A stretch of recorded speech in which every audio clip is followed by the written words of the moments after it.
Seigneur, nous avons soif que tu viennes nous visiter encore ce matin. Que tu viennes, Seigneur, encourager. Que tu viennes guérir. Bienvenue sur la chaîne chrétienne La Couronne de Vie. C'est avec une grande joie que je me tiens sur ce plateau pour vous présenter votre émission Ainsi parle l'Éternel. Donc une émission qui est hebdomadaire et au cours de laquelle nous allons débattre sur des thèmes bibliques. Et donc sur ce plateau, je recevrai très souvent des serviteurs de Dieu qui, sous la conduite du Saint-Esprit, vont étayer sur le thème du jour. Et donc en ce jour, je ne suis pas seule. Je suis avec le serviteur de Dieu, le docteur Kilango Sylvain de l'Assemblée chrétienne Eau Vive à Villetaneuse. Un mot de bienvenue, serviteur, pour nos Merci ma sœur. Je bénis Dieu et je vous remercie. Et je vous bénis, vous qui nous regardez ce soir. Et je suis très heureux de vous savoir si nombreux. Je sais que vous qui nous regardez aujourd'hui, je sais et je suis persuadé et convaincu que vous êtes bénis et vous serez toujours bénis parce que le Seigneur ne sait que bénir. Et c'est tout ce qu'il sait bien faire, c'est bénir et vous êtes bénis. Merci beaucoup. Alléluia, sois le bienvenu sur ce plateau, serviteur. Merci. Bien-aimés dans le Seigneur, merci pour votre fidélité. Vous êtes connectés, je le crois, comme le disait si bien le serviteur. Il y a plus de 2000 années de cela, un événement a révélé le christianisme. Et cet événement, c'est la crucifixion du Seigneur Jésus-Christ. Donc je dirais que cet événement est l'essence même de la foi chrétienne. Et ce jour, le titre de notre thème est « L'œuvre de la croix ». Oui, l'œuvre de la croix. Donc je dirais même l'œuvre salvatrice de la croix. Donc serviteur de Dieu, docteur Kilango Sylvain, la question du jour est « Que représente l'œuvre salvatrice de Christ que Christ a accompli à la croix pour l'humanité ?» Merci, c'est une question cruciale et Alléluia. très importante. Amen. Parce que la croix, c'est le moyen que Dieu a choisi pour libérer son peuple.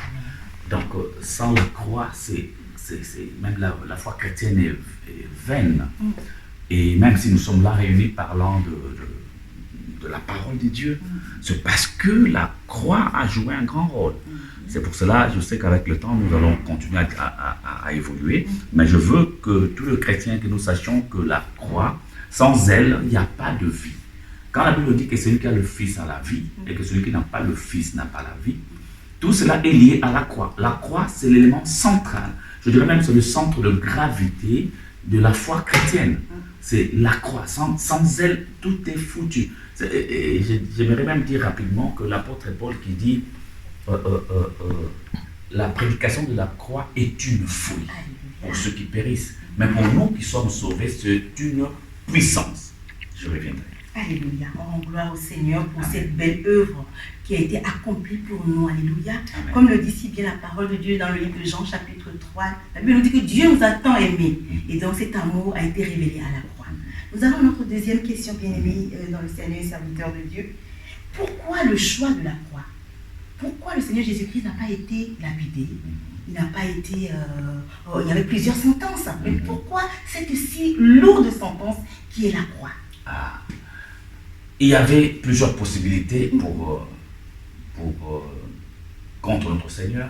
Ça pouvait être la lapidation. Oui, ou même la pendaison. Même la pendaison, ou poignarder carrément, ou emprisonner à vie, jusqu'à ce qu'il meure. Oui. Et Dieu a choisi la croix. Il y a plusieurs explications à cela. Je vais citer quelques explications, donner quelques suggestions par rapport à cela. La croix d'abord, la Bible dit « maudit soit celui qui est pendu au bois ». Quand on dit « maudit soit celui qui est pendu au bois », on voit la malédiction. Donc il fallait que ça soit le bois du calvaire, bien sûr. Pourquoi le bois? Parce que celui qui est pendu au bois est maudit. Donc, comme l'homme qui a péché devant Dieu était sous une malédiction, il fallait que Christ meure par la croix, par le bois. Sinon, il ne prendrait pas la malédiction des humains. Donc, ça, c'est une des explications. Et une autre explication, la Bible dit, quand Dieu, dans Genèse chapitre 3, versets 14, 15, 16, par là-bas, le Seigneur dit au diable ceci, au serpent, la postérité de la femme écrasera ta tête. La postérité de la femme écrasera ta tête. Or, la tête du serpent ne pouvait pas être écrasée par une mort, par pendaison ou par lapidation, non, ou par je ne sais pas quelle autre mort que la croix. Parce que quand on a planté la croix, quand on a planté ça sous la terre, c'est là que la tête du serpent a été écrasée. C'est-à-dire que s'il était mort d'une autre façon, le serpent n'allait pas être écrasé, sa tête n'allait pas être écrasée. Et lui-même, le Seigneur dit dans Matthieu chapitre 16, verset 24, si ma mémoire est bonne, il dit si quelqu'un veut me suivre, c'est le Seigneur qui parle, il n'est pas encore mort. Il n'est pas encore mort, il est vivant. Il dit si quelqu'un veut me suivre, or nous tous nous suivons Jésus. Mais il dit mais si, donc comme il y a si, donc c'est une condition. Et cette condition, on est obligé de la respecter. Et il dit pas non, je souhaiterais que non, c'est conditionnel. Si quelqu'un veut venir après moi, s'il veut me suivre, qu'il se charge de sa croix. Donc avant même la mort, lui-même a prononcé le mot de la croix. Donc on voit que la croix, la mort de la croix est vraiment prophétique, est vraiment spirituelle et surtout dans la pensée de Dieu. Voilà. Donc le chrétien, le frère en Christ, la sœur qui nous suit présentement, le téléspectateur qui se pose des questions. Donc si tu as des problèmes, donc tu dois porter en premier ton problème tout en suivant Christ, ou tu dois... J'aimerais bien que l'homme de Dieu nous fasse rentrer encore plus en profondeur. Lorsque le Seigneur Jésus-Christ il nous dit que celui qui veut me suivre porte sa croix, donc tu dois porter ta souffrance d'abord. Porter sa croix. Quand il dit ça, il n'est pas encore mort. Quand il dit ça, il n'est pas encore mort. Parce que n'oublions pas, il y a avant la croix, il y a après la croix. Donc la vie avant la croix et la vie après la croix, ce n'est pas la même chose. Souvent, malheureusement, je vois ça, je constate que nous confondons les deux. Nous mélangeons les deux. La vie avant la croix et la vie après la croix, pour nous, c'est la même chose. Non, ce n'est pas la même chose. Il y a une vie avant et une vie après. Alors, quand quelqu'un a des problèmes, il a dit, Jésus, il a dit, déchargez-vous sur lui. Donc, quand on a des problèmes, on doit décharger tout au pied de la croix. Donc, je porte mon problème et je les dépose au pied de la croix, donc au pied du Seigneur. Pourquoi au pied de la croix, au pied du Seigneur? Parce que Golgothe, en fait, c'est un lieu du crâne. Et il y a un rapport avec Genèse 3, 15 qu'on a dit tout à l'heure. Quand tu déposes ton problème au pied de la croix, donc tu déposes ton problème là où il y a eu le combat ultime. Tu déposes ton problème là où l'échec du diable a été constaté. Tu déposes ton problème là où la victoire a été annoncée. Et tu portes ton problème là où tu es né. Là où le chrétien est né. Donc, est né physiquement, spirituellement. Non, moi je suis né dans une maternité, sur le plan physique. Là c'est clair pour nos téléspectateurs. Oui, mais sur le plan spirituel, tous les chrétiens sont nés quelque part. Et ils sont nés au pied de la croix. Ils sont nés à Golgotha. Nous avons un séminaire très bientôt là, et ça sera mon thème, Golgotha, la maternité du chrétien ou de l'Église. Donc, voilà. Donc on est né quelque part. On est né quelque part. Voilà. Et ces lieux-là, dans lesquels on est né, c'est un lieu très important, parce que c'est là où il y a eu la bataille, comme je l'ai dit tout à l'heure, ultime. C'est-à-dire que quand tu te rappelles de là où tu es né, tu te dis, je suis né dans un lieu de combat, mais de victoire, de libération, de liberté, de délivrance. Je suis né dans un lieu de victoire totale. C'est pourquoi tout problème qui te vient, qui te dérange, qui te ronge, tu ne peux qu'apporter ça au pied de la croix. Là où la victoire a été remportée et confirmée. C'est-à-dire que si tu traverses des moments de difficulté, mais va là où la victoire a été assurée, là où le contrat de victoire a été signé, là où on a porté la couronne de vie. La couronne de vie comme l'émission. Voilà. Donc c'est là, quand tu es là-bas, déjà tu te rafraîchis, parce que tu es dans un lieu de victoire. Et de vie et de victoire. Tu es dans un lieu dans lequel tu te sens bien, parce que c'est là où tu es né. Donc c'est un peu ça l'histoire de la croix qui est tellement importante. Un chrétien qui souffre doit se souvenir de là où il a vaincu. Le Seigneur a vaincu pour lui. Là où le Seigneur a vaincu pour lui. Au lieu de la victoire. Voilà. Pour recevoir la vie. Voilà, parce que la victoire est là. Voilà. Parce que la victoire donne la vie. En fait, si nous avons la vie, c'est à cause de la victoire du Seigneur. Du Seigneur Jésus-Christ. Voilà. Et En tant que chrétien, celui-là qui a confessé, qui a cru, pourquoi est-ce qu'on doit toujours se souvenir de l'œuvre de la croix? Parce que sans elle, déjà on ne serait pas chrétien. Parce qu'on peut faire tout ce qu'on veut, c'est très bien. Nous pouvons faire tout ce que nous voulons, c'est bien, c'est bon. Nous devons prier, c'est bien, c'est biblique. Nous devons jeûner, c'est biblique, c'est pas un problème. Nous devons prêcher comme nous le faisons, c'est très bien tout ça. Mais ce souvenir de la croix, c'est un souvenir important. Pourquoi? Parce que c'est grâce à cette œuvre-là de la croix qu'aujourd'hui nous pouvons déjà nous réconcilier avec Dieu. Est-ce que tu te rends compte, ma soeur, quand Adam et Ève ont péché, Dieu les a chassés du jardin. Et quand Dieu le chasse du jardin, il reste un arbre qu'on appelle l'arbre de vie. Dieu dit qu'il faut qu'il soit chassé du jardin par crainte qu'il mange la vie, l'arbre de la vie. Et s'il mange ça, il vivra éternellement, mais dans le péché. Donc il faut qu'il soit chassé. Et 2 chérubins étaient devant pour protéger le jardin. Pas seulement le jardin, mais protéger l'arbre de vie qui était dans le jardin. Et comme l'homme ne pouvait pas revenir dans le jardin, qu'est-ce que Dieu a fait? C'est pourquoi l'œuvre de la croix, pour moi, c'est une œuvre extraordinaire. Qu'est-ce que Dieu a fait? Lui, Dieu, Jésus-Christ, quitte le jardin. Lui qui est l'arbre de vie, il dit je suis l'arbre de vie. Lui, Jésus, quitte le jardin et va vers l'homme. Parce que l'homme ne peut pas venir vers lui. C'est pourquoi notre salut vient vraiment du Seigneur. Ce n'est pas nous qui avons voulu être sauvés, c'est lui qui a décidé de nous sauver. Donc il sort du jardin, il laisse le chérubin surveiller rien du tout. Il laisse le jardin vide, il va vers l'homme. Et quand il va vers l'homme, il est né, il prend vraiment la place, vraiment la nature de l'homme. Parce que comme c'est l'homme qui a péché, séparé de Dieu, il fallait qu'il lui aussi prenne la forme humaine pour prendre réellement la place de l'homme. Et quand il a pris la place de l'homme, il est monté à la croix. Pourquoi la croix déjà? Parce que c'est une honte. Je vais aller très loin, ma soeur. Oui, serviteur. Quand Adam et Ève ont péché, ils étaient nus. Ils étaient nus. Et Dieu les a chassés. Il a dit, mais tu es où? Il dit, je me cache parce que je suis nu. Alors, les Seigneur dit, mais qui t'a dit que tu es nu? Nous connaissons tous l'histoire. Donc, l'homme péché, qui a péché devant Dieu, il est nu. Même si on est bien habillé physiquement, comme ça, spirituellement, devant Dieu, nous sommes nus. Tous les êtres humains qui n'ont pas Christ sont nus devant Dieu. Alors, qu'est-ce qui s'est passé? Christ est venu comme étant humain.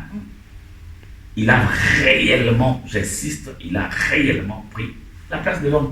Raison pour laquelle il est mort nu. C'est pas comme on voit le film là, avec un petit. Il cache un peu la voilà. nudité, Non, voilà, il est vraiment mort nu. Mais pourquoi nu? Il y a une raison, c'est là. Quand une femme veut accoucher, elle n'accouche pas habillée. Non. Une femme qui va accoucher, elle est toute nue parce qu'elle veut donner une vie. Et il est nu sur la croix et ses habits sont partis. Il a couvert ça à toi, à moi qui croyons en lui. C'est que nous qui étions nus, il nous a habillés et lui est devenu nu pour nous. C'est pour cela il a dit Eli, Eli, lama sabachthani, c'est-à-dire mon père, pourquoi m'as-tu abandonné? Mais c'est normal. Dieu, déjà au début, il a abandonné l'homme, pécheur. Et qu'il prenne la forme de l'homme. Voilà, et quand lui il a pris la place de l'homme, c'est tout à fait normal qu'il soit abandonné parce qu'il était nu. Quand on est nu, on n'est pas dans la présence de Dieu. Et maintenant, Dieu était obligé de nous regarder, nous qui étions nus autrefois, maintenant habillés. Oh Jésus, merci. Alléluia. Nous sommes habillés et la Bible dit dans 2 Corinthiens chapitre 5 qu'il nous a réconciliés avec le Père. Donc maintenant, là, nous pouvons parler au Père. C'est pourquoi l'œuvre de la croix, on ne peut pas s'en passer. C'est à cause de l'œuvre de la croix aujourd'hui que nous pouvons reconverser avec le Père. Nous pouvons toucher le Père. Nous pouvons saluer le Père et le Père est avec nous. Tout ça, c'est à cause de l'œuvre de la croix. C'est une œuvre vraiment excellente et très profonde et magnifique. J'aime cette œuvre. Alléluia, une très belle œuvre qui a été accomplie pour nous. Lorsque nous imaginons que le Seigneur Jésus-Christ, lui qui est Dieu, comme le disait si bien le docteur Sylvain Ilongo, il est Dieu, il était dans la gloire. Et la Bible nous dit qu'il a quitté ce trône de gloire pour venir mourir à la croix pour nous.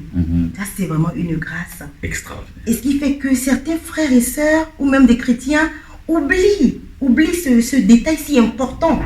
Ou des fois, ils minimisent la chose. Ils se disent, oui, certes, oui, je crois, c'est le Fils de Dieu. Ils ne s'arrêtent pas qu'au Fils de Dieu. Ils continuent dans la révélation du fait qu'il a été livré pour nous. Donc, nous devons comprendre cette puissance qu'il y a dans l'œuvre de la croix pour nous. Et en allant plus loin, je souhaiterais poser à l'homme de Dieu cette question. L'œuvre de la croix, est-ce que ça s'arrête qu'au salut? Est-ce qu'il y a une autre puissance au-delà de l'eau de la croix? Le salut, au-delà du salut. Au-delà du salut. Voilà. C'est-à-dire l'œuvre de la croix ne s'arrête pas qu'au salut. Cette œuvre, elle va au-delà. Quand nous parlons en français, le mot salut reste salut et on a tendance à voir la vie éternelle. Je suis sauvé, le salut, on voit sauver et on voit la vie éternelle. Mais si on va dans le langage hébreu et grec, en développant ce mot-là, salut, on va se rendre compte que dans le mot salut, là, le simple mot-là, salut, il y a la vie éternelle, il y a la délivrance. Dans ce mot-là, salut, il y a la régénération, il y a la nouvelle naissance, il y a la santé, il y a la guérison. Tout ce que l'on peut avoir besoin dans sa vie se trouve dans ce mot-là. Salut. Mais quand on réfléchit en français, on peut penser que le salut, c'est bon, la vie éternelle, et d'autres choses, c'est pas. Non, non, non. C'est-à-dire que l'œuvre de la croix ne s'arrête. Le salut, en fait, c'est un mot qui englobe tout le petit mot que nous aimons dans ce monde. La santé, le miracle, tout cela, ça se trouve dans le salut. Et la Bible dit que nous sommes sauvés par la grâce. Le salut est salut parce qu'il y a la grâce qui nous a été présentée et nous, à notre tour, nous avons présenté la foi. Le mariage de la foi et de la grâce donne naissance au salut, en fait. Donc, dans le mot salut, il y a tout. Donc, quand on dit salut, donc nous sommes sauvés par la grâce, dans le mot sauvé, là, il y a tout. Tout ce dont on peut avoir besoin. La délivrance, la vie éternelle, la bonne santé, une vie épanouie. Tout se trouve dans le mot salut. Donc la vie chrétienne va au-delà de cela, parce que déjà, ce que j'ai dit au-delà, pourquoi? Parce que par sa mort de la croix, il vient lui-même, Dieu s'investir en nous. Ça, c'est extraordinaire. Dieu qui fait de ton corps sa maison, entre guillemets, il loue ta maison. Et il n'a pas cherché les grandes maisons, il a trouvé une maison. Dieu si grand, hein? Vraiment. C'est pourquoi je dis, maman, tel que tu es là, ma soeur, tu es plus grand que le monde. Alléluia. Toi, seulement une personne, tu es plus grand que le monde. Alléluia. Et la Bible dit, le monde entier est sous la domination du mal. Le monde entier est sous la domination du mal. Mais la Bible dit, le monde ne peut pas contenir Dieu. Donc le monde qui est géré par le diable ne peut pas contenir Dieu. Donc du coup, Dieu est plus grand que le diable. Parce que le diable gère le monde et le monde est plus petit pour Dieu. Or, le monde ne peut pas contenir Dieu, mais ton cœur a pu contenir Dieu. Ça veut dire que ton cœur est plus grand que le monde. Alors, si ton cœur est plus grand que le monde, donc tu es même plus grand que la personne qui gère le monde. C'est une chose à savoir et à connaître. Un chrétien est plus grand que les démons. Un chrétien est plus grand que le diable. Un chrétien est plus grand que les esprits. Le problème, ce n'est pas les esprits, ce n'est pas le diable, c'est la conscience. C'est pourquoi l'apôtre Paul dit qu'il faut garder la foi et une bonne conscience. Beaucoup ont mis de côté cette bonne conscience et ils ont fait quoi? Naufrage. Parce que la conscience, c'est comme un bateau qui garde la foi. La foi seule ne suffit pas, il faut une conscience pour soutenir la foi. Et si on perd la conscience de ce qu'on est, eh bien, on aura la foi, mais de fait qu'il n'y a rien pour soutenir cette foi-là, ben on fait naufrage. Nous prêchons beaucoup la foi, mais nous ne prêchons pas la conscience. Non. Parce qu'elle est très importante. Pourquoi? Parce qu'elle soutient la foi. Donc, le chrétien, toi qui m'écoutes, mon frère, ma soeur, tu dois savoir que tu es plus grand que le monde. Pourquoi? Parce que le monde n'a pas pu contenir le Seigneur, mais toi, ton cœur, qui paraît petit, a pu contenir le Seigneur. Donc Dieu a fait de ton cœur son habitation. Si ton cœur est plus grand que le monde, donc tu es plus grand que toutes les entités, tous les esprits qu'on peut imaginer, parce que tu as Dieu en toi, et toi-même, tu es en Dieu. Tu es compliqué, tu es un être compliqué et extraordinaire. En tout cas, demeure béni. Alléluia. Amen. Le frère, la sœur qui nous regarde aujourd'hui, qui se dit, oui, je suis possédé, j'ai des problèmes, j'ai pas eu ma délivrance, j'ai fait toutes les assemblées et jusque-là, j'ai toujours pas été délivré. Il y a des liens de famille qui me combattent. La Bible nous parle dans le livre de Colossiens chapitre 2 que Christ a dépouillé les autorités. Qu'est-ce que vous en pensez, docteur? Colossiens chapitre 2, je pense verset 15. Alléluia. 16 par là. Oui. Je partageais avec un bien-aimé aujourd'hui. Amen. Je vais y revenir. Colossiens chapitre 2, Chapitre 2, verset 14. à partir du verset 14. La Bible dit ceci. Il a effacé. J'aime bien. Vous savez, nous avons des problèmes quand nous lisons la Bible. Pas tous, mais quelques-uns. Malheureusement, quand un verbe est conjugué dans le futur, laisse ça dans le futur. Quand un verbe est conjugué dans le présent, laisse ça dans le présent. Quand il est conjugué dans le passé, laisse ça dans le passé. Ici, il a effacé. C'est quel temps? C'est le passé, ça. On ne dit pas il effacera. C'est simple. On ne dit pas il effacera, on dit il a effacé. L'acte dont les ordonnances nous condamnaient. Donc, il y avait des ordonnances qui nous condamnaient. Ça, c'est quel temps? Ce n'est pas le futur, ce n'est pas le présent. Soyons simples avec la Bible. Soyons très simples, très larges, ne compliquons pas les choses. La Bible dit qui nous condamnait.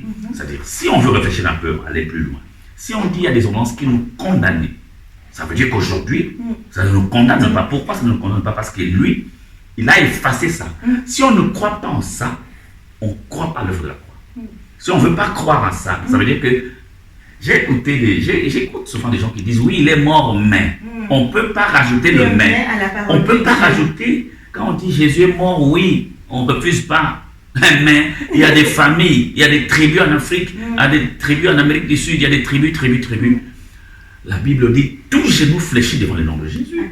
On dit tout genou, c'est-à-dire les genoux des tribus d'Afrique, les genoux des tribus de l'Amérique du Sud, du Nord, de l'Europe. Tous les genoux du monde fléchissent devant Jésus-Christ. Il a effacé l'acte dont les ordonnances nous condamnaient. Dont les ordonnances nous condamnaient. Ça continue à nous condamner. Arrivé à un moment donné, lui, qu'est-ce qu'il fait? Il efface. Quand j'écris quelque chose sur un tableau, et moi, toi et moi, ma soeur, nous voulons rentrer, les professeurs effacent vite. Quand nous allons rentrer, qu'est-ce que nous allons voir dans le tableau? Tout noir, il n'y a rien. Et la Bible dit, il a effacé l'acte dont les ordonnances sont condamnées et qui subsistait contre nous. Donc les ordonnances subsistaient, donc ça, c'était collé à nous, subsistait contre nous. Et il l'a éliminé en le clouant. Oh, alléluia. C'est-à-dire quoi? Quand on a mis les clous sur le... C'est pourquoi il fallait qu'à la croix, il ne fallait pas autre chose. Il fallait la croix. Pourquoi? Parce qu'en prenant le clou romain, en mettant sur la paume de la main de Jésus, on dit parfois c'est la paume ou parfois c'est là, peu importe, ce n'est pas important, c'est là ou là, il n'y a pas de problème, c'est en tout cas la main. C'est que le diable ne savait pas, c'est que les esprits ne savaient pas. Quand on a mis le clou, c'est que les gens ne savaient pas. S'il y avait une malédiction dans ta famille, mon frère, ma soeur, cette malédiction-là qui a été signée, avant qu'il mette le clou, Jésus a pris cela. Il a mis ça entre le clou et sa main. C'est-à-dire que quand ils ont mis le clou, c'est pourquoi le diable a été surpris à la fin. Il a dit, mais qu'est-ce que je viens de faire? C'est-à-dire que, oui, donc, sur sa main-là, il y avait d'abord toutes les malédictions prononcées contre toi. Tout le lien qui subsistait contre toi, il les a mis sur ses mains et sur ses pieds. Alors, quand le clou était venu, il fallait que le clou soit là. Sans le clou, ce n'est pas possible. C'est pour ça qu'on lui a dit par des brigands, si tu es fils de Dieu, descends de la croix.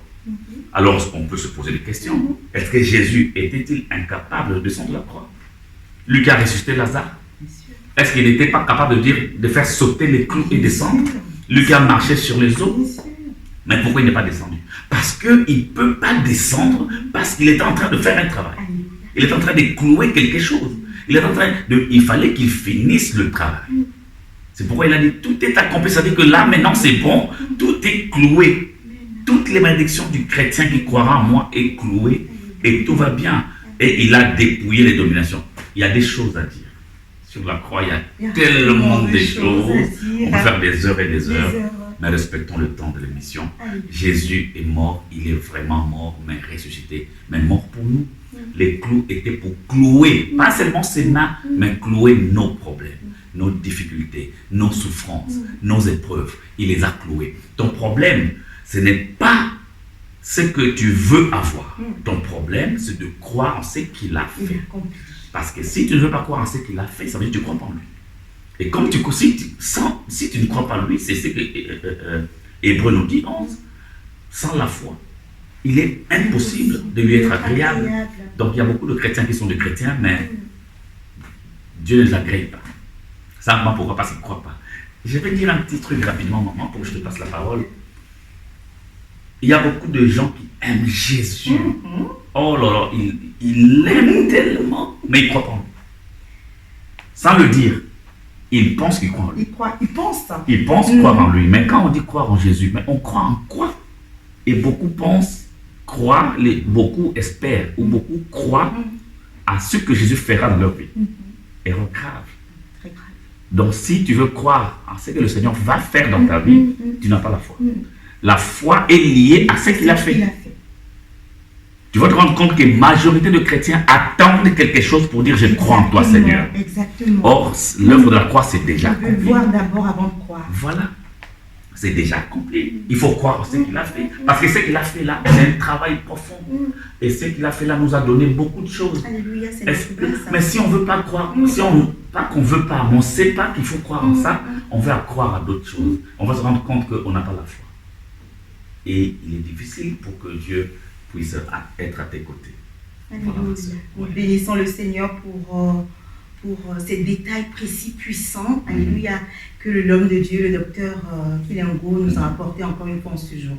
Donc si je comprends bien, nous, les chrétiens qui ont reçu cette essence-là, qui ont reçu cette semence-là, alléluia, de la foi en Christ, en l'œuvre de la croix, nous devons raisonner comme l'apôtre Paul.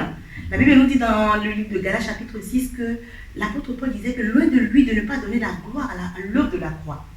Loin de lui. C'est-à-dire que cette idée ne lui vienne même pas. Que toute la gloire doit revenir à l'œuvre que Christ a accomplie pour lui à la croix. Donc nous devons être orgueilleux de cette œuvre, n'est-ce pas, serviteur? Oui. Orgueilleux de l'œuvre. L'œuvre de la croix doit être un sujet de gloire pour mon frère, pour ma sœur qui nous regarde. Amen. Comme l'apôtre Paul, il allait très en profondeur. Il dit, mais loin de lui de donner la gloire à autre chose que l'œuvre de la croix. Donc nous, en conclusion, nous devons être fiers et orgueilleux, même de le dire haut et fort, que nous sommes fiers de l'œuvre que Christ a accomplie à la croix. Qu'est-ce que vous en pensez? Oui, mais il a totalement raison. Je suis d'accord avec toi, ma soeur. Si on ne donne pas gloire à l'œuvre de la croix, on n'est pas heureux de ça, on sera heureux de quoi? Parce que c'est le commencement de toutes choses. C'est-à-dire qu'un enfant peut être ce qu'il est, mais il est ce qu'il est parce qu'un jour il est né quelque part. Il est né, il a commencé. Le commencement est très important. Alléluia. Très important. Tout dans la vie chrétienne commence par la croix. C'est pourquoi l'apôtre Paul même, il va loin, il dit, je l'ai dit au début, Oui. la prédication de la croix est une folie. C'est-à-dire qu'il y a des gens qui n'aiment pas qu'on parle de ça, c'est une perte de temps. Mais toute personne qui nie, qui hésite, qui doute, qui ne s'intéresse pas trop à l'œuvre de la croix, c'est un fou. C'est un fou parce que la prédication de la croix est une folie pour ceux qui périssent. Donc cette personne-là va périr un jour. Mais pour nous, j'aime quand il dit nous, mais les nous là, il faut essayer de chercher. Quand il dit mais pour nous qui sommes sauvés. Donc s'il dit pour nous, c'est-à-dire qu'il y a nous et il y a d'autres personnes. Alors les nous là, il faut que nous fassions partie de ces nous là, des personnes qui sont heureux de l'œuvre de la croix, qui aiment cette œuvre de la croix, qui passent tout leur temps à l'œuvre de la croix, parce que mais c'est la naissance de toute chose. En fait, l'œuvre de la croix a changé la dispensation. On a quitté une époque pour entrer dans une autre époque. Je vais dire quelque chose de très profond, ma soeur. Tu connais Goliath, non? Oui. De la Bible. Bien sûr. Goliath terrorisait Israël. Toute l'armée d'Israël tremblait quand il sortait. C'est-à-dire que même les gens qui n'étaient pas au front, ils connaissaient Goliath. Quand on parlait de Goliath, tout le monde tremblait. Suis-moi très bien, mon frère, ma soeur. Tout le monde tremblait. Parce qu'on dit, il sort le matin, il sort le soir, il est terrible, il a 3 mètres, etc., etc. Quand il sortait, tout Israël tremblait. L'armée même reculait. ce que dit la Bible. Même les gens qui n'étaient pas au front tremblaient devant Goliath. Alors, je vais me poser la question, pourquoi les gens tremblaient devant Goliath? On va répondre après. Après, un jeune homme qui s'appelle David est venu, il tue Goliath. Goliath est mort. Oui. Et ceux qui sont nés après, après cet événement, ceux qui sont nés après, l'histoire de Goliath pour eux est une histoire ancienne. Ce n'est qu'une histoire. Même si on dit Goliath, et Goliath qui terrorisait dans le passé. Mon père m'avait dit qu'il y avait à une certaine époque. Pourquoi je dis ça? Je vais dire quelque chose de très très très profond. Pourquoi je dis ça, ma soeur? Parce que le diable terrorisait le monde. Il a fait des choses. C'est pourquoi j'ai dit il y a avant la croix et il y a après la croix. Il a terrorisé. Il est même entré dans Caïn. Il tue Abel. Il a fait tellement de choses. Il est entré dans le cœur des gens pour qu'ils bâtissent la tour de Babel et une ville. Mais il faisait des choses. Mais c'est parce qu'il avait encore le pouvoir. C'est exactement comme Goliath. Il avait cette force et ce pouvoir de terroriser les gens. Mais l'histoire de Goliath régnait tellement que les jours de sa mort, l'histoire de Goliath s'est arrêtée. Mais nous, des chrétiens, nous avons un problème. Le diable, même il a fait du mal à Job. Il a fait tellement... Lis la Bible, tu vas voir. Même il est entré dans Judas. Alléluia. Mais il y a un temps tout. Mais à un certain moment, son histoire s'est arrêtée. Maman, l'histoire du diable s'est arrêtée. Oui, c'est arrêté. Il y a 2000 ans. Alléluia. Ça s'est arrêté là pour les chrétiens. Alléluia. Son histoire pour la vie, l'histoire du diable pour nous chrétiens, c'est une histoire ancienne. Il y avait un esprit qui terrorisait le peuple de Dieu. Et on bénit le Seigneur. Et maintenant, nous sommes dans une autre époque où, mais est-ce que Jésus a-t-il vaincu le diable? Oui ou non? Vous avez la réponse. David a-t-il vaincu Goliath? Oui ou non? Quand David a vaincu Goliath, est-ce que Israël parle encore de Goliath? Non. L'histoire de Goliath était finie. Et l'histoire de Goliath et de David, pour que je te passe la parole, ma soeur, c'est exactement à peu près l'image de l'histoire de Christ. C'était le combat des représentants. Ce n'était pas tout Israël qui combat. Ce n'était pas tous les Philistins qui combattaient. C'était les Philistins donnent un représentant. Israël donne un représentant. Celui qui gagne fait gagner toute la population. Vrai ou faux? Celui qui perd fait perdre toute la population. Vrai ou faux? Alors, bien, mes seigneurs, quand David a gagné, c'était tout Israël qui a gagné. C'était la fête en Israël. Et c'était les pleurs chez les Philistins. Tous les Philistins pleuraient. Mais notre Seigneur a vaincu pour nous. La Bible dit, ils les ont vaincus à cause du sang de l'agneau. Donc nous aussi, nous avons vaincu avec le Seigneur. Amen. Ça veut dire que notre représentant qui s'appelle Jésus-Christ et leur représentant qui s'appelle le diable, il y avait un combat. C'était un combat des représentants. Et notre représentant a gagné, il a fait gagner toute l'Église. Donc toute personne qui est membre de l'Église, c'est pourquoi j'insiste sur la conscience. La conscience de l'échec du diable. Le diable existe parce que nous le ramenons dans notre tête, dans la conscience. Il faut savoir que c'est une histoire ancienne. Alléluia. Ancienne, maman. Moi, je dors bien, Amen. tranquille. Je fais Amen. jamais des cauchemars. Vraiment, je dors bien. Amen. C'est la conscience. Amen. Alléluia. Un mot de la fin pour nos téléspectateurs et bien-aimés dans le Seigneur. Je bénis Dieu qui est notre Dieu, le Seigneur Jésus-Christ. Je l'appelle mon Dieu parce qu'il est mon Dieu. Et parce que si on parle de Dieu, certains disent que nous avons tous un même Dieu. On peut dire oui ou non. Moi, je dis non. Parce qu'on n'a pas tous un même Dieu. Sauf si quelqu'un dit que son Dieu, c'est Jésus-Christ. C'est pourquoi il y a certaines religions qui disent mais de toute façon, nous avons un même Dieu. D'accord. Mais si on dit moi, c'est Jésus, il va dire non, Jésus, c'est juste un prophète. Oui, c'est un prophète. Là, donc, ça veut dire qu'on n'a pas le même Dieu. pareil. Moi, mon Dieu a un nom. Amen. Parce que Dieu, c'est un nom commun. Dieu, c'est pas. Mais Jésus-Christ, c'est mon Dieu. Donc, j'aimerais dire, je bénis Jésus-Christ qui est notre Dieu. Et je bénis l'émission. Longue vie à cette Amen. belle émission. Ainsi par Et l'Éternel. je sais que ça ira très loin par la grâce de Dieu. Et je veux encourager un frère ou une sœur de savoir que tu peux traverser des moments difficiles, certes. Ça, c'est vrai. La difficulté existera toujours. Mais ce qui est vrai, le Seigneur a vaincu. Amen. Le Seigneur a vaincu. Il y a des difficultés liées à la vie de tous les jours et des difficultés liées à la spiritualité. Si parfois tu as des difficultés, souvent, dans la plupart des cas, si tu es un bon chrétien et vraiment la conscience, cette difficulté-là que tu as sont liées à la vie de tous les jours. Mais sur le plan spirituel, totalement libre, mon frère, ma soeur. Vraiment, merci, ma soeur. Et je pense que Dieu fera grâce, on aura encore le temps de nous revoir. Alléluia. On bénit le Seigneur. Merci, Amen. docteur Kilongo, Merci à toi. Sylvain. Bien-aimés dans le Seigneur, merci. Et j'espère que cette émission, Ainsi parle l'Éternel, a été une source de bénédiction pour vous, pour votre vie spirituelle. N'hésitez pas à poser des questions et vos questions serviront à des sujets thématiques pour nos prochaines émissions. Restez connectés et soyez bénis dans le nom de Jésus-Christ. À bientôt sur votre chaîne La Couronne de Vie. Merci. Merci.